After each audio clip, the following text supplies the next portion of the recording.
পুঁই শাকের সাথে আলু কুচি দিয়ে সাথে শুকনা মরিচ, রসুন এবং শুটকি একসাথে ব্লেন্ড করে এভাবে যদি রান্না করেন, মাশাআল্লাহ এত মজা হয় কি বলবো আপনাদেরকে। হ্যালো গাইজ, আসসালামু আলাইকুম। আমি রিপাস কিচেন থেকে রিপা বলছিলাম। কেমন আছেন আপনারা সবাই? আশা করছি ভালো আছেন। আমিও আলহামদুলিল্লাহ ভালো আছি। তো আজকে একটি নতুন রান্নার রেসিপি নিয়ে চলে এসেছি আপনাদের সাথে। পুঁই শাক তো অনেকভাবেই রান্না করে খেয়েছেন, কিন্তু এভাবে যদি একবার রান্না করে খান, বিশ্বাস করেন আর কখনো ভুলবেন না, এতটাই মজা হয়। তো আমাদেরকে প্রথমেই কি করতে হবে, ছোট ছোট করে পুঁই শাকটাকে কেটে নিতে হবে, সাথে চিকন চিকন করে ডাঁটাগুলা কেটে নিব এবং ডাঁটার সাথে মিলায়ে আলু কুচি করে নিব। এরপরে এটা সাইডে রেখে দিয়ে আমরা কিছু শুকনা মরিচ, সাথে রসুন এবং শুটকি দিয়ে ব্লেন্ড করে ফেলবো। তো দেখতে পাচ্ছেন প্রথমেই আমরা কড়াইটা বসিয়ে দিয়েছি, তারপরে তেলটা গরম হয়ে গেলে আমরা পরিমাণ মতো পেঁয়াজ দিয়েছি। পেঁয়াজটা যখন ভাজা ভাজা হয়ে আসবে তখন যেই ব্লেন্ড করে রেখেছিলাম যেই মিশ্রণটা, সেটাকে ঢেলে দিলাম এবং এটার সাথে সামান্য হলুদ এবং কিছু গুঁড়া মরিচ আমরা অ্যাড করেছি এবং পরিমাণ মতো লবণ দিয়েছি। তারপরে ভালো মতো মশলাটাকে কষিয়ে নিব যাতে শুটকির গন্ধটা চলে যায়। এরপরে এটাতে ডাটা অ্যাড করে দিব।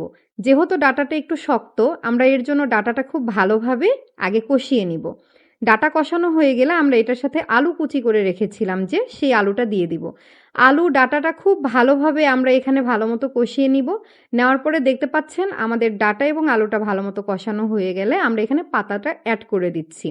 তো পাতাটা দেওয়ার পরে আমরা পানি দিব না, পাতা থেকেই ম্যাক্সিমাম পানি বের হয়ে যাবে এবং সেই পানিতেই পাতাটা আমরা ভালো মতো কষিয়ে নিব। এর পর্যায়ে আমরা কিছুটা ঢাকনা দিয়ে দিব, দিয়ে 5 মিনিটের জন্য অপেক্ষা করব। 5 মিনিট পর যখন ফিরে আসব তখন দেখব পাতা থেকে পানিটা বেশ কিছু ছেড়ে দিয়েছে এবং এটাতেই ভালো মতো কষানো হয়ে গিয়েছে। তো দেখতে পাচ্ছেন এই যে আমাদের এই পর্যায়ে এখন কতটা পানি বের হয়েছে।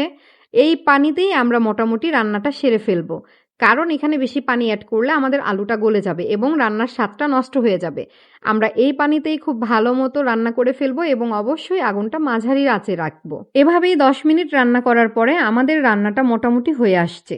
এই যে দেখতে পাচ্ছেন আমাদের রান্নাটা কত সুন্দর হয়েছে, পুরা তেল ছেড়ে দিয়েছে। যখন রান্নাটা পুরা তেলের উপরে আসবে তখন বুঝে নিতে হবে আমাদের রান্নাটা কমপ্লিট হয়ে গেছে।